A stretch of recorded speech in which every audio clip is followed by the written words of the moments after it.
You know that feeling, right? The incredible high when you absolutely crush it, and then that sinking feeling of a tough loss. It's like being on a seesaw. Well, today we're going to explore how to get off that ride and find a much more stable path, right down the middle. Just think about it for a second. That last big win. Did you feel like you were on top of the world, totally invincible? And what about the last time you failed at something? Did it feel like everything was crashing down? If you've ever felt that wild swing from one extreme to the other, then this explainer is definitely for you. So this is the piece of wisdom we're going to unpack today. It's so simple, but it holds a really powerful mental model for navigating, for navigating life. Let's break down the two big traps it's warning us about. All right, first up, the failure trap. It's that feeling we all know, and let's be honest, we all try to avoid. But the experience itself can set a really dangerous trap for our minds. Okay, so here's how the trap gets sprung. The problem isn't the failure itself. That happens. The real trap is the story we tell ourselves about it. We take a single event, a project that didn't work out or a game we lost, and we let it define who we are. We make this huge, dangerous leap from I failed to I am a failure. This is exactly what the quote is telling us to watch out for. Failure is just an event, it is not your identity. And living inside that trap, it has real consequences. It kicks off this cycle of crippling self-doubt and fear that can just paralyze you. Once you believe you are the failure, you become terrified of trying again. You totally miss out on the valuable lessons you could have learned, and your mind just fills up with all this negative self-talk. It's a real downward spiral. But, and this is where it gets really interesting, the exact same kind of trap exists on the other side of the coin.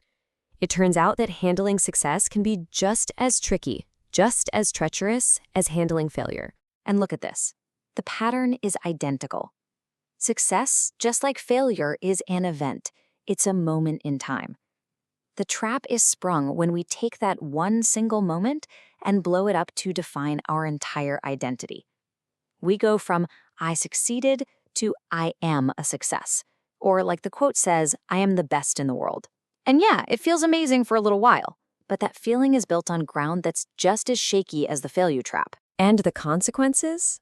They look surprisingly similar, just flipped upside down.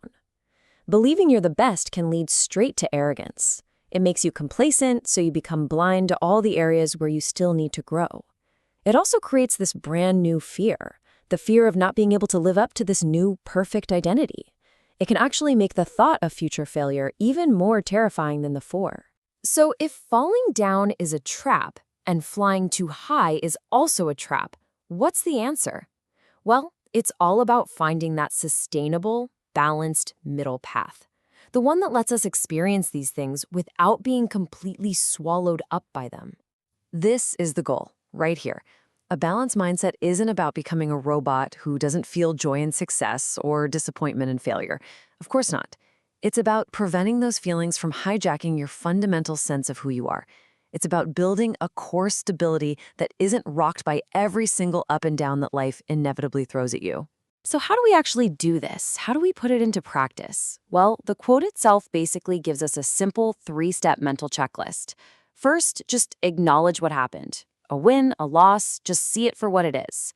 Second, and this is the absolute key, consciously separate that event from who you are. Literally tell yourself, this thing happened, but it doesn't define me. And finally, just observe the outcome and its lessons from a bit of a distance, without that extreme judgment of I'm the worst or I'm the best.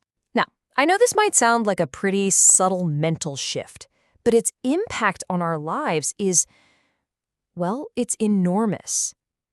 Let's talk about the ultimate payoff for working on this mindset. That's it, right there. True, unshakable resilience. It's the ability to bounce back from failure with grace and to accept success with humility.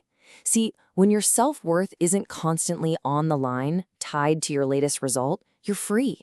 You're free to take risks, to learn, to grow, and just to navigate your life with a much steadier hand. And that brings us full circle, right back to this incredibly simple, incredibly profound piece of wisdom. It's not about trying to avoid winning or losing. It's all about how we frame those events in our own minds. It's a powerful reminder to stay grounded, whether we're standing on a mountain peak or deep in a valley. So, I'll leave you with this final thought. Think about your day today. Is there a small win or maybe a minor setback that you might face? At work, at home, anywhere. How can you apply this thinking to that one little event? Because that's where the practice really begins.